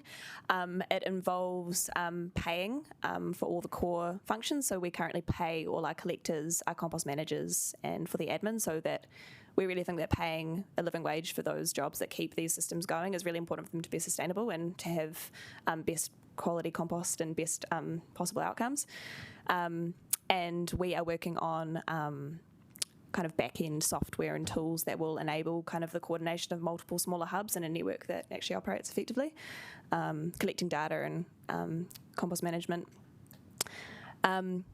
Yeah, so it is a not-for-profit business model, but the creating good living wage jobs out of it is a really important part. Basically staffed and drop-off arrangements. Yeah, so the drop-off and collection subscription costs cover the costs of the collection if it is there, but also the professional compost management. Cool, thank you. Kia ora. Thank you very much, Kate, for coming in and sharing your expertise with us and the amazing mahi you're doing. Kia ora. Thank you. Okay, nau mai, Alan Blake from Living Streets Aotearoa. Thank you for coming in today, Alan. So you know how this works, and you've got 10 minutes. I'm sure there'll be some questions, so we'll let you get underway. Thank you. Does that work? Anyway, there's a photo. Oh, and there it is. Hey, perfect. So, as you know, I with Living Streets Aotearoa, the walking advocacy group, we want more people walking more often, and we specialise in things to make walking better. So, you're probably wondering, what am I doing at the waste bylaw thing? So, in general, we support the work that you're doing to try and regulate waste better, but there are two particular issues with rubbish and waste that I think this is a good opportunity to do something about. But I'd just like to make a little comment about the Kai cycle. In Mount Victoria, where I live, there is a community composting facility. People walk up the hill and drop their stuff off, and that bit works really well. But the bit that doesn't work very well is that there isn't somebody who is paid to manage it at the site, and so there's been issues with my other hat on with rats and other things. So that idea about paying somebody, excellent. Anyway, back to the walking thing. So the two issues with walking are the big trucks on the road and the rubbish on the footpath, which is in my very poor little snapshot from this morning. It's not rubbish day today, so that rubbish will be sitting there for a couple of days. And people will be walking past it. The good thing about that, where they put that rubbish, is it's on the curbside, away from the boundary of the properties, which is where people walk along who don't see very well and who are blind, and they use the property boundary as their guide for walking along the footpath. And so if the rubbish is sitting in the way, even if this rubbish gets further out onto the footpath, it causes a big issue for people who have various disabilities, or if you're in a wheelchair and you have to lift the rubbish bags out of your way, or the wheelie bins. So I was wondering if there's some way in the bylaw that you can at least discourage people from leaving it on the boundary, and preferably putting it just in the curb on the roadside. Now, that's be really a good step for pedestrians, and it doesn't have to be a hard and fast rule, but something that encourages it would be really useful. But it's also a good thing for the poor old drivers of these the big trucks that drive around, who have to run a lot. And it's only a few steps, but for every single bag, they have to run and pick it up and pop it back, or if it's a wheelie bin, then they stick it back somewhere as well. So that's a big part of their day. And I worry about them because I see them out there sometimes at 5 o'clock at night still doing this work, and it's not safe. You will remember that somebody died collecting our crappy old bottles a year or two ago, and that's just not good enough. And having to do that kind of work all day, we should be thinking about how it works for them as well. So this is one way that we could reduce the work for them and improve things for pedestrians. So the other issue, my second issue, is the big trucks on the road. And I take the Kai cycle point. This is not about bikes. This is about those big rubbish trucks. And so where I live at the moment, there's about three different days that people turn up in their big trucks driving up and down the road to pick up, the private bins of one sort or another, as well as our regular rubbish day, which is the council one. And I thought that we were only supposed to have big collections once a week on one day, so that people know this is the day. And so it would be really good if this bylaw restricts rubbish collection with these big trucks to one day a week. And this is an issue, particularly around school, going to school time, when you see the little kids trying to cross the road, and it gives me conniptions every time I see it. They're standing on the side looking, but not looking in a adult way, and then they just run across, which is just too late if there's a truck in the way. So having one day when people know that there's going to be the rubbish trucks on the road would be a really good thing for each suburb, not just for the central city controls, but for each suburb should have their rubbish day, and it's just the day that those things happen. That would help with some of those new people that come, like all the students that come in at the beginning of every year. We see them they just put the rubbish out. They don't quite get that it's just going to sit there until the day. So I think it would help a whole lot of things if we could be really clear about when it's okay to come and pick up the rubbish, and obviously not at 5 o'clock in the morning either. That would be quite good, which happens sometimes. So that's my 2 points. So that's my little picture there to support it. So thank you very much. And we do have Patai from Councillor Matthews. Thanks, Alan, for raising those, particularly those accessibility issues. And I'm interested in actually how the two interact with each other, because what have you heard? Because if there's sort of physical hazards and then they're there multiple days, so how those two connect with each other, so that's something I've heard, and I'm wondering if you've heard anything about those hazards being there multiple days a week and being a problem for many pedestrians. Yeah, well, there's certainly, you'll recall from in the Hawke's Bay, a child was killed by a rubbish truck driving along the footpath on her way home from school. And the parents actually got blamed for that, which is really annoying on so many levels. But not where I live, they don't seem to ride on the footpath because you can't really get to the footpath usually. But there is that issue of having those trucks in the way when people might be wanting to go access different things. But the truck drivers are usually really cool. I really appreciate our workers on those trucks. It's an essential service that we don't appreciate enough. Kia ora, Councillor Foon. Yep, probably just on the we've got the planning for growth work coming out, and I am really concerned that there will be, growth in the city, and we are asking, and part of this bylaw is to ask new buildings to take care of their own rubbish planning and minimisation within the buildings. But I am still seeing so many rubbish bags out on the street. I was just going to start finding piles in Newtown. Have you had any reports from people that are struggling to get around these rubbish bags in the way that they're left out on the street? Are you hearing anything? Well, there certainly are huge piles in different places, depending on where it is. I know that there's some of the private roads in Mount Vic. Everybody puts their rubbish down the end, and so you get it's a mountain. And if they're very clear, careful and place it nicely, then you can get past. But sometimes that's not the case, or if it's windy or something, Yeah. So a different way of dealing with that would be really good. Kia ora, thank you. Councillor Rush. Hi, Alan. You mentioned 5 a.m. is not a good time for collecting rubbish. Would have seemed to be an ideal time, given that kids won't be on the road or all that sort of thing. Yeah, okay, so it might be a good time in the central city or places where there's good soundproofing, but that's one of the issues, is that we can end up with three times a week. You have some big truck driving up and down the road, and clanking and all of that sort of stuff. So. In one way, it is a good time, but on another way, it doesn't fit with some of the other things that are going on. Thanks.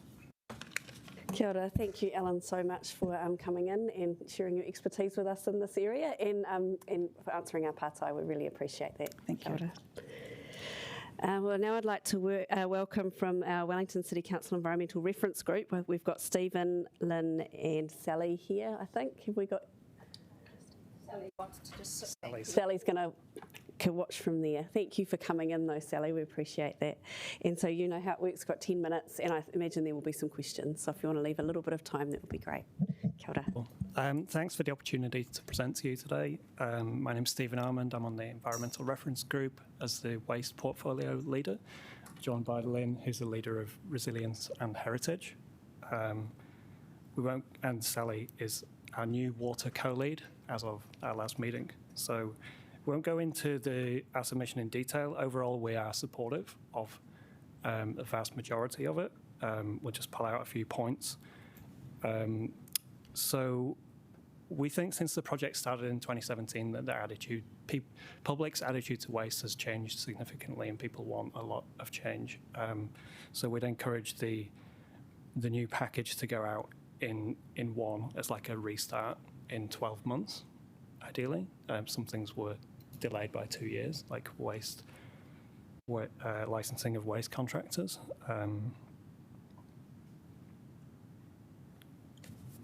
Given that we started the project in 2017 and the goal is a third reduction by 2026, and we haven't put these measures in place, we've got a lot of work to do. So we think we need to take action pretty quickly. Organic waste to landfill was a big omission in the bylaws. We welcome a lot more work in that area, given that it's such a high emission from our landfill. Where we understand it's problematic. We would like to see positive support for residents to do the right thing. So, for example, in Cardinia Shire Council in Victoria, they give a rebate on reusable products or a compost bin and a small reduction on rates if you downsize your bin. So it's just like really simple signals as this is what we want you to do, this is what we're going to do to help and reward that behaviour. Probably our biggest sort of concern was with multi-unit dwellings. We totally support the need to design proper waste management in those new buildings. We think it could be reduced to 6 units rather than 10 because we debated that. We think that might be the point where that sort of dynamic changes between a few families living together to a true multi-unit dwelling where it's a bit more difficult to manage if you've got 6 families or residents living in one unit.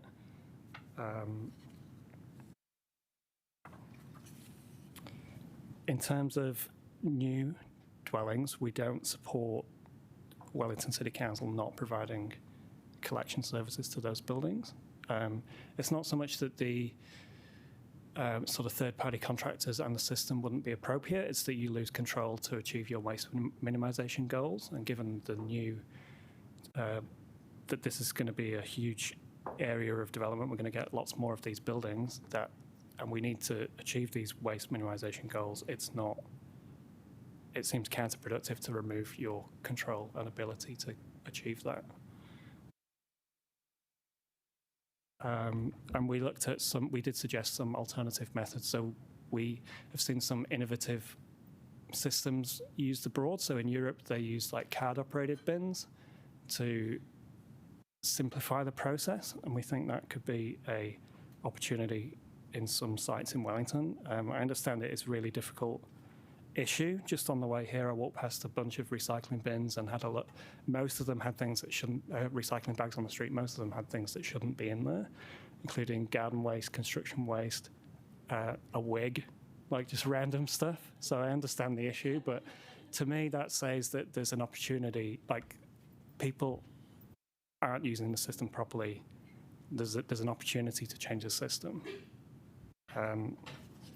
With construction and demolition waste, we understand that it's sort of you're launching with $2 million threshold to have that requirement for a waste management plan, but we'd like to see that reduced over time, given that most new developments most new house builds in Wellington cost 435,000 is the average. They would fall outside of that bracket, so most new houses wouldn't need new house build projects wouldn't need that. So it would be a shame if that wasn't included in those plans.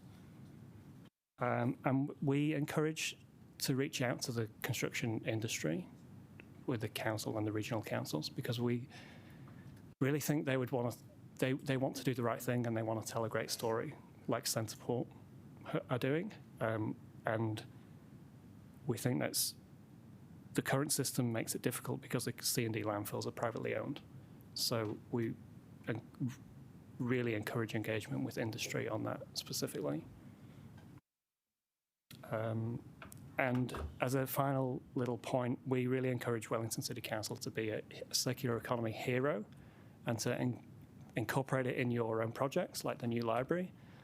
How do we do that with zero waste or reuse? It would be a great opportunity to signal your intent there. Did you have any points to add? I think that's sufficient. Welcome any questions. Thank you. Do we have any questions, councillors? Councillor Pennant. Great stuff. We do intend to be a circular economy hero, hopefully. As you know, we've got lots of priorities. We've got to sort out our water and our transport as well. Yep. So how would you think about all the prioritisation over the whole infrastructure portfolio, housing too? I would encourage, like, where are those opportunities where you can achieve the goals of this and achieve the goals of your stakeholders, and prioritise that, because the paths of least resistance are going to get you to places where you have the most waste issue and the most opportunities and willingness, where you're going to get the most wins. So that's why the innovative methods with residents was one of the things we would prioritise, to encourage residential collections and separation. So because if you're making, beyond waste minimisation, people don't do the right thing because it's difficult, expensive, or easy to do the wrong thing. So how do you solve those things and waste minimisation? That would be my... Thank you. Question from Councillor Phone. Thanks, Stephen and ERG for doing this work. And yeah, it's really great to have you here and working together to help us understand a bit more from the group's perspective. You just talked about annual reporting should require the waste minimisation plan updates. Was that around council's annual report? Is that what you meant there?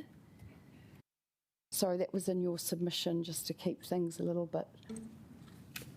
It doesn't matter if it's two. Well, could you read it out again? Sorry. I think it was about. The companies providing at least an annual update, but But also that it goes beyond waste volumes, so that it's. There's some mechanism there that, yes, it's sort of self-reported, but then it's validated, and it's not just about waste, it's about emissions and energy to move things around, and the big picture, and a lot of that would be sort of third-party audited. Yes. And so just to clarify, was that the businesses that are to be licensed? Is that what you're thinking there? So more of an open source or a transparent reporting? I think there needs to be a reason why people are reporting. That was something we saw in it. It's great that we need the data and we understand we need the data. We had the presentation to the ARG that data collection is a big barrier at the moment, but to get the most value from it, why are people giving that data? It's about more than waste. So you need to think about the carbon emissions of organic waste or recyclables or losses from recycling. And yes, it does all have to be transparent. Yeah, good. Thank you. Kia ora. Thank you very much for coming in and sharing your experience and your knowledge with us. We really appreciate that and for answering our questions. Thank you. Thank you. Councillors, I'm just going to check if everyone's okay. We've been sitting for a while now. We do only have 4 more submitters to go, and we're scheduled to finish at past. Do people want to keep going? Do we want a quick 2-minute toilet stop? Whatever. 2 minutes. So just come straight back. As soon as you've done what you do, come back and we'll get going again.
Bernard.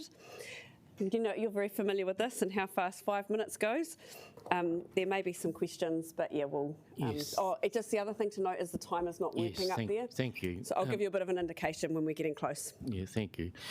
More in the councillors. I support the policy, and falling back on an old adage is waste not, want not. It was something a society had, but we've changed our society. We were producing a lot and therefore we're wanting more and also wasting it. I'd just like to consider a few other matters. Lower huts are facing the same issues, as indeed a number of councils around the country. And I'd just like to show councillors this newspaper adage in the local paper, and I'll pass it on and leave it with you because it shows just similarities of what we as a city have to face as well too. Interesting, another part of the newspaper had rubbish collection raises a stink, and that's Lower Hutt, but then shades of maybe what we have to experience in our city as well. I want to commend Councillor Foon during COVID-19 situation, lockdown. There was an article on her in the paper about how her family reduced their waste output, tremendously so. I thought maybe there could even be a Councillor Foon challenge to the other councillors to do the same. Maybe have a little prize at the end of the session as well. I want to look at junk mail concerns me most quite a bit, and the firms such as Bunnings and the Warehouse and Old Lemmings, all the big firms, farmers, they produce huge amounts of junk mail in terms of advertising. I suggest council look at putting a levy on them, so it's not a tax but a levy for that production that they have with their junk mail.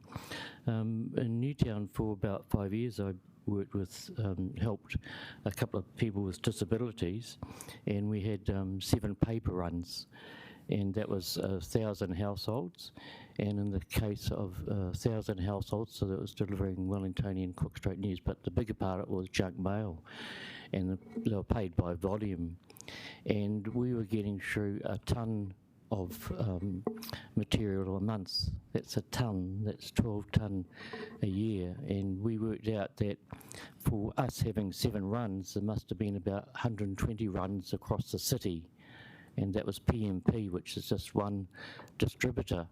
So our incoming junk mail is just tremendous when after all it comes from those firms, comes to us, the ratepayers, and then goes to the dump. So I think I really would like to look at the council officers looking at a levy system. Also in a similar way, of course, we have quite a lot of wrappings and stuff produced from McDonald's or KFC, and so I think I'd like to look at a levy there too. A couple of my old neighbours just next to me in Miramar, each day I see they go out for a couple of hours and they just pick up the junk rubbish plus bottles and glass. A lovely old chap I met, he walks all around Scots College. Another chap walks around Broadway down to the airport and so on. And I see how much rubbish they collect, which is just amazing. They do a couple of hours each day. Also, in reality, for me personally, 80% of my rubbish comes from the supermarket. And so I'm suggesting that the council look at getting a joint contract with the council and the supermarkets to let's have some big bins in one of their car parks, lock off a couple of their car parks, put some of the bins like you got at the dump into the car park, and then as each week I go and do my shopping, I can take my rubbish back. I've personally been taking back some of my wine bottles to Pack and Save for a few years, as much as they don't like it. I take back the empty ones, you know.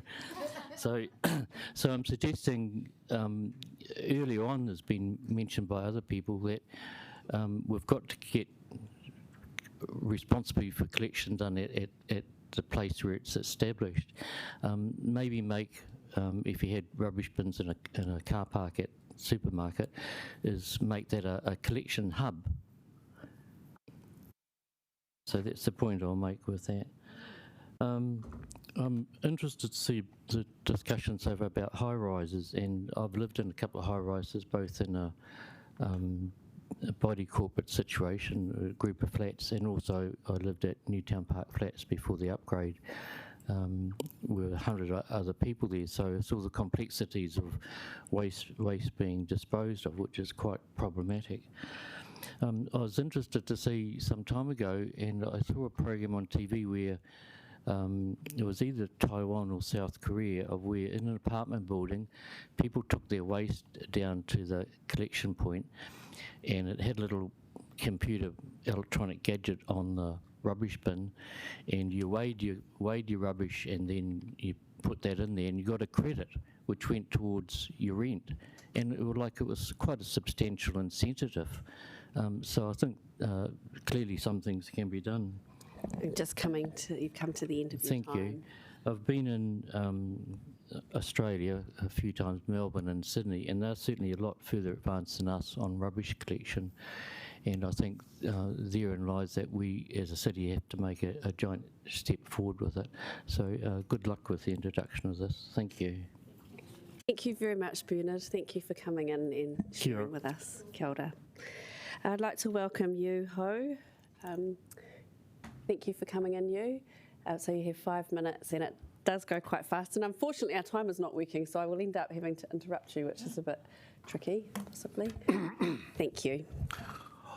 Good morning. Thank you very much for your time, Tēnā koutou. Thank you for the opportunity to present my views on the proposed bylaws. My name is Yuan Ho, and I'm a Korea resident.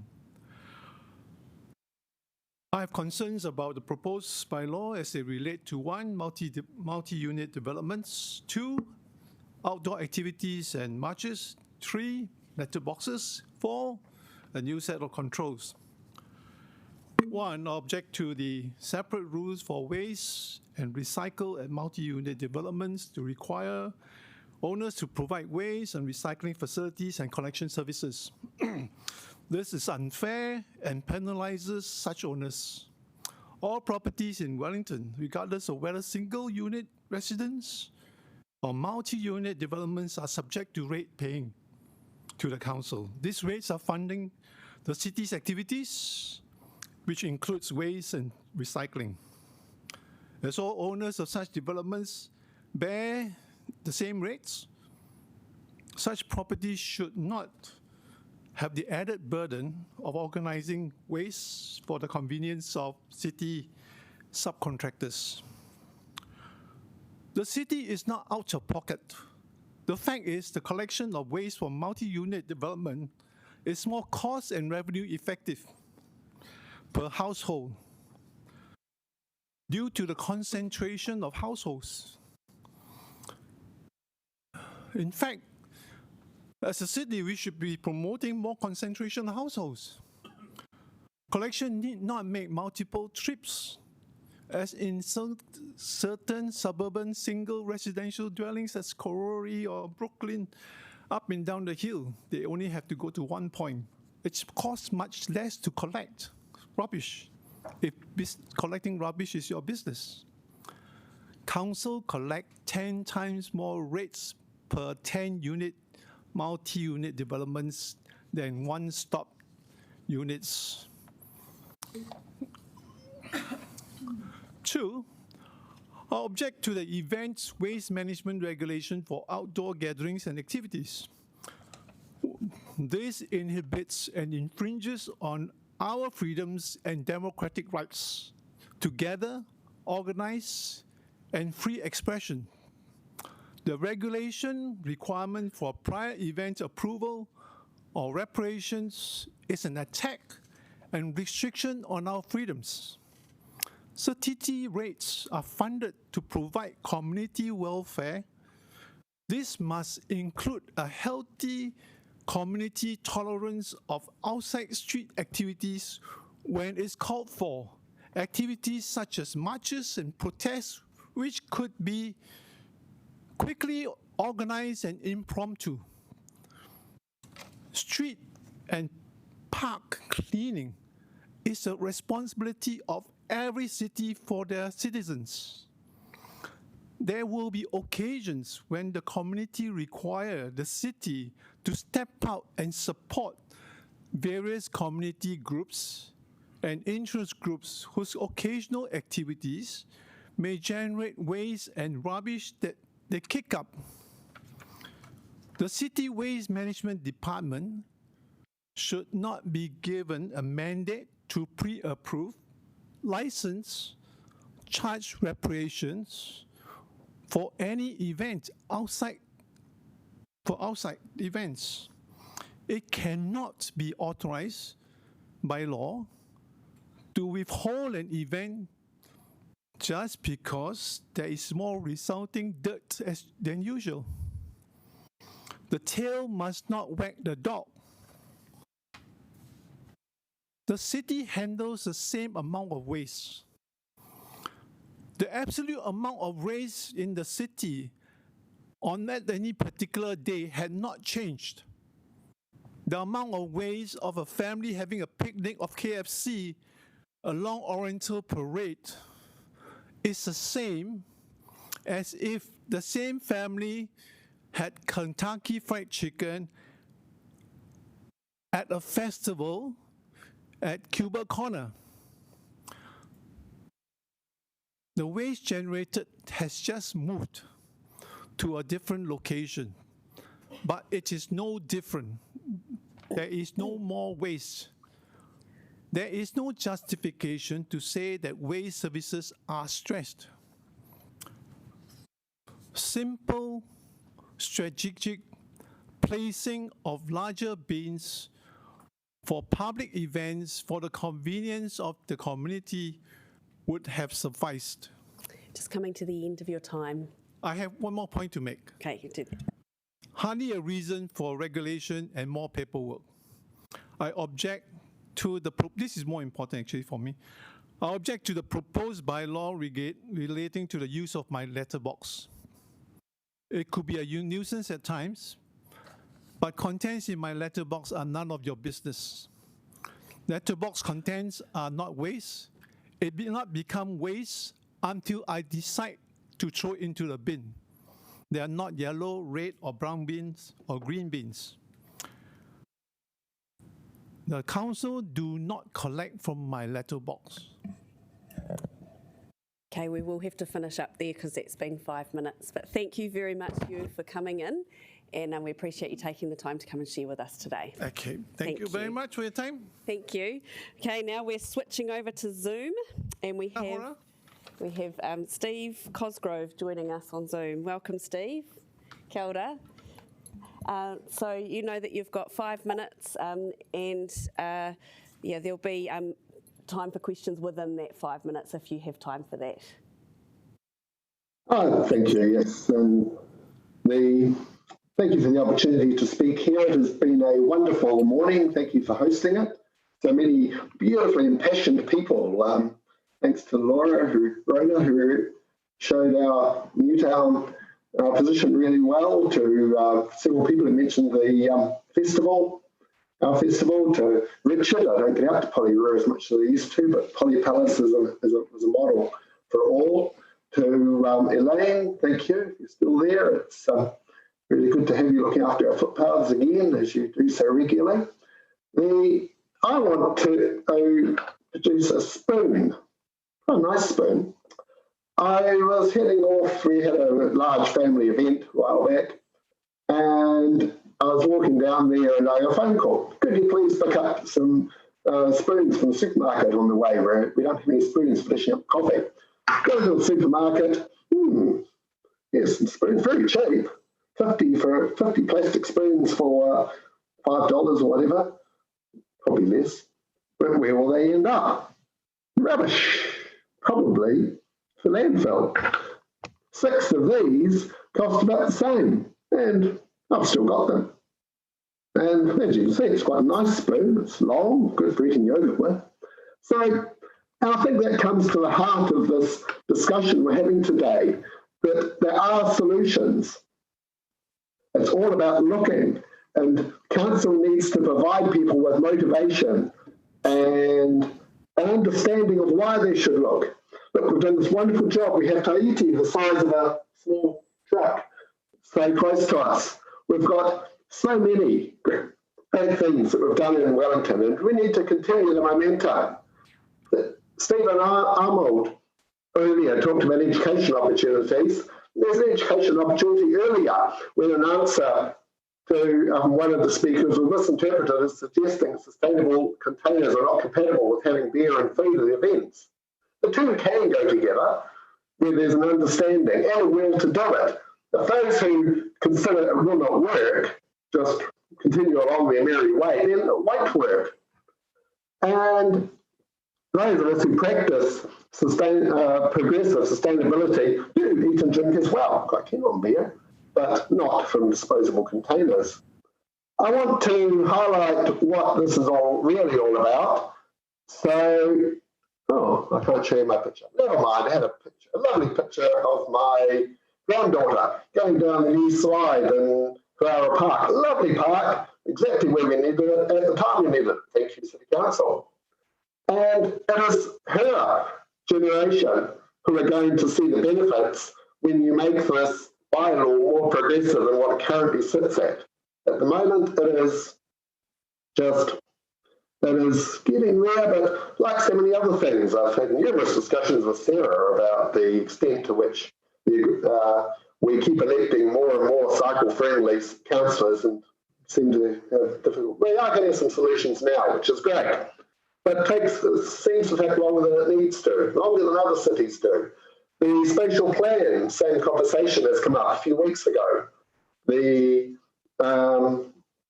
thing from the government that I've always forgetting the name of has the scope for varying and providing solutions that don't meet the headline requirements. But our culture within our council has decided, we should meet these. That line says 6-storey buildings, therefore we must have 6-storey buildings. We have to move away from that. We need creativity. And this bylaw is another place where we need to be more progressive. We need to be strong to say that little Vida, she's, how old is she? 18 months? When she's my age, believe me, I know her parents and her grandparents, she'll be out there protesting against something. And it's really important. It's up to you in this bylaw to make a statement to say we are going to do what we can for Wellington in the future. How am I going for time? Very much right within there, so thank you. That was a great submission. So we've come to the end of the 5 minutes, but yeah, thank you very much for taking the time to come and kōrero with us. Appreciate it. Thank you. Thanks. Love the opportunity and wish you all well. Cool. Thanks, Steve. Thank you. Kia ora. So, councillors, our last submitter isn't coming in, but she just wanted me to pass on that her perspective was that organic waste is our biggest issue and she supports progress in that space. So it's a good comment to finish on.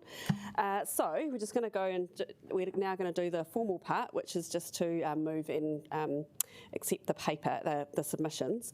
So I'm just going to move this report, and I just want to acknowledge the leadership and hard work of Councillor Laurie Foon, and staff who are working very hard on this and have put a lot of effort into the submission process.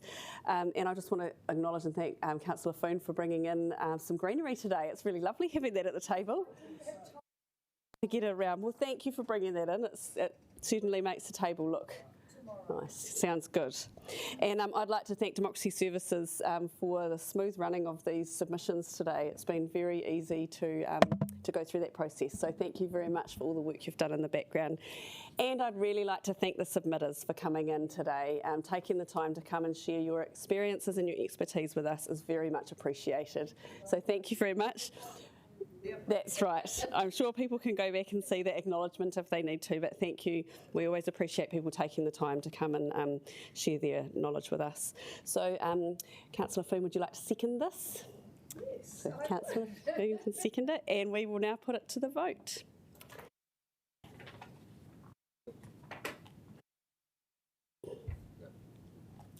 Nearly. There we go.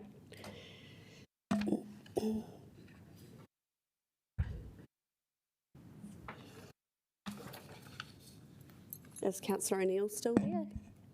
No, okay. I did? Do it again. So that is carried. So kua mutu I tēnei hui, e tū I te karakia mutunga. Unu hia, ki te uru tapu nui. Kia wātia, kia mama, te ngākau, te tinana, te wairua, I te ara taka tū. Koia rā e rongo, whakairea ake ki runga. Kia wātia, ai rā, kua wātia. Kia ora. Kia ora. Thank you.